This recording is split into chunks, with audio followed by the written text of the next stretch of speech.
We've all heard it a million times, you just need to study harder. But what does that even mean? Does that mean you want to study for 10 hours a day? Do you mean that you want to study until you collapse? Or does it just mean you're holding a highlighter? The truth is, study hard is a very vague advice. It sounds intense, it sounds good to say, it sounds good to tell someone, just study hard. That's so easy to say. But it is rarely helpful, and I find that myself, and you've probably seen it already, especially if you're watching this video. So in this video, I want to break down what studying hard actually looks like in a concrete, doable way. Because if you're going to be putting in the effort to study hard, then you might as well get the rewards out of it. So I'm going to tell you the 5 ingredients to studying hard, and the first one is consistency. You've probably heard me talk about consistency so many times by now if you've watched all of my other videos, but studying for an hour every single day is so much better than cramming for 10 hours the night before the exam. Your brain learns through repetition, not through panic. You want to think small, but daily. You don't have to do an entire chapter of a book in just one day or in just 1 hour. You can literally just sit there and read one paragraph, and that's still better, and you will still have more progress than cramming for 10 hours the night before. My trick to staying consistent is very simple. I allow studying to become part of my daily routine. It's not something special anymore. It's just something that I do every day. You treat it like a hobby. Don't put it on a pedestal, because once you do, you will think of it as this like something special that you have to do when you need to. I don't know. It's just like when you put studying on a pedestal, it just makes it scary, basically.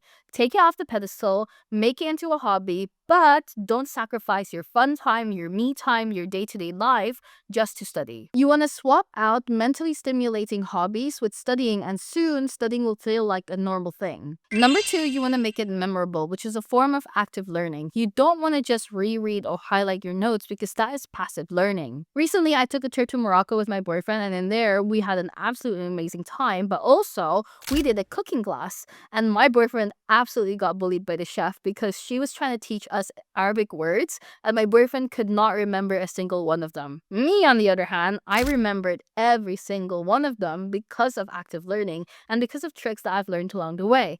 What I did when it comes to memorizing something, it doesn't matter if it's like scientific facts or languages, whatever it is, what I tend to do is I try to relate it to something that I've seen in my day-to-day lives, or have heard before, or have smelled, or have touched. I will try to relate it to an experience I already have. It just makes it so much easier to do. So in this case, she was trying to teach us colors, and one of the colors is red, which is ahmar. I hope I'm saying that right. But in this color, I remember it so well because mar is like mad, and color red is like rage. Like I remembered color red as like fire, like mad. So mad, mar, ahmar. And I was like, okay, so that's the color red. And I remember that for a lot of the other colors, and it just made it so much easier to memorize because I could link it to something that I already know. That is exactly what you want to do as well when you're trying to learn a new subject, or even a subject that you're just trying to memorize. Link it to your day-to-day lives. Something else that will help you is to understand it as well. You want to say it out loud to actually break down the process in your head. I don't know why it works, but it just works that way. Say it out loud and your brain will be able to go through it. Make your brain do the heavy lifting. You don't need to do too much, just let your brain do it. Studying hard requires you to engage your brain so that every detail becomes memorable. You want to focus on creating momentum with every piece of information. Trust me, this will make memorization easier and a lot more natural for you. Number 3 is depth over surface. Don't just memorize, you want to understand. Especially if you're cramming, you tend to just look over the surface and not actually understand the details.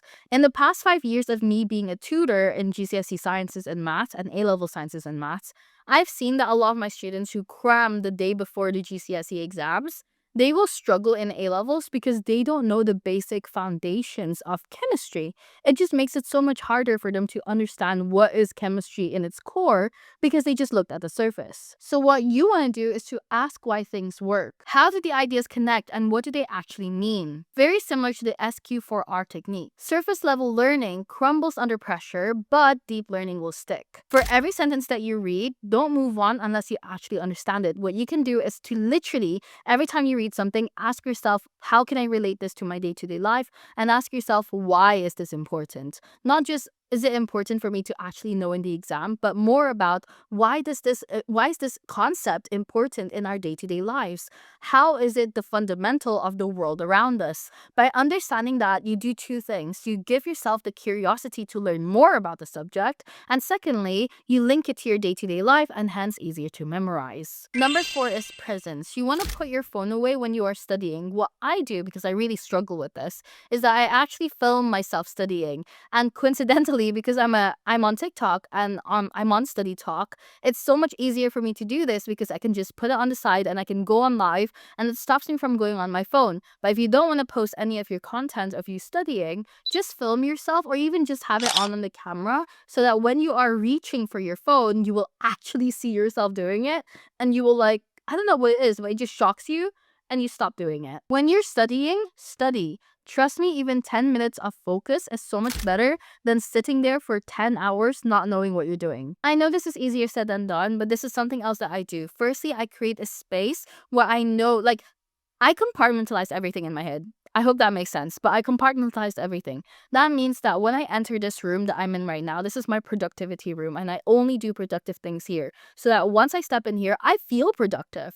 And I use a specific pen. I don't have it with me right now, but I use a specific pen. And if I touch that pen, I will feel productive because I only use it when I do productivity things. So link your day-to-day kind of routine with your study time, with your productive time, so that once you step into that room, you'll be like, okay, time for me to study.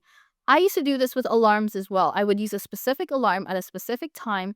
And once I hear that alarm, I'm like, okay, time for me to study, because I've conditioned myself to feel that way. Sometimes playing brown noise or just listening to ASMR also helps me to study, so give that a go as well if you'd like. Number 5 is retrieval practice. Here's where spatial repetition will help you. You want to try to recall everything that you've learned so far. See if your techniques actually worked for you. Testing yourself is so much more effective than just rereading and rereading your notes. Honestly, this is the one that I underestimated the most. After an intense study session, I always feel like I've covered everything, and because of that, I don't want to go further and do a quiz on it. But that is actually what will help you to stick the information in your head.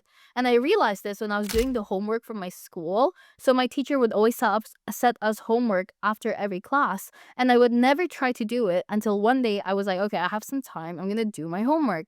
And as I was doing my homework, I actually understood the content because I was actively trying to recall that information, and it made it stick so much longer. So the only topics that I knew back then was the ones that I did the homework for. Go figure. I bet you're just there thinking, oh, I'm just going to remember that anyways. Don't worry about it. It's not always going to be the case. Why would you want to sacrifice your future just because you overestimated yourself? You only really know what you remember when you practice recalling it. If you don't practice, you're not going to know what you actually remember, and you just trust yourself blindly, which sometimes is a good thing, but not always. Once you've got the first 5 down, now you have the secret 6. Adaptability is what you use when you're stuck. It is your final weapon. When you can't remember a formula or an information, don't just give up. You want to shift your approach. Reframe the question, make it into a connection into something else entirely. For example, when I was doing my project management class in university, I got a question in the exam where it was like, what are the 5 principles of marketing or purchasing? Something like that. I don't even remember anymore.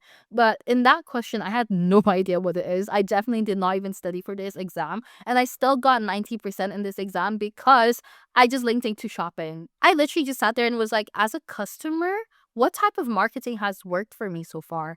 And I just took that and ran with it. I was like, okay, these type of ads work for me. These blah, blah, blah work for me. And I probably didn't get any marks for that question. I don't know. But at least I thought about something, and at least I put some answers into it. Adaptable learners don't just memorize, they think. You think about all the stuff that you already know, and you put that information together into answering the ones that you don't know. And that is the skill that will absolutely save you, trust me. Studying is like growing a tree. Passive studying is just like looking at your plant and not doing actually anything to help it to grow. You might feel productive because you're like, oh, look at my plant, it's so nice. Especially this plant over there. I am absolutely terrible at taking care of my plants, but somehow it's grown because once in a while I do plant it and I do water it. And that is something that you can you can do with your day-to-day life and studying.